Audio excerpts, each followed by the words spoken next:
ফাগুন অহাৰ সময়তে আকৌ এবাৰ আহি কোবানে ভৰি ৰব যেন মৰমেৰে তোমাৰে কথাকে হো ফাগুন অহাৰ সময়তে আকৌ এবাৰ আহি কোবানে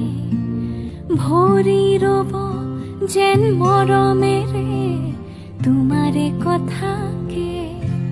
হুজুৰ মলয়া কোন দেশলৈ বাতৰি নিয়া এই মাটিতে কহো আপন এবাৰ ৰৈ কৈ যোৱা তুমি ৰৈ কৈ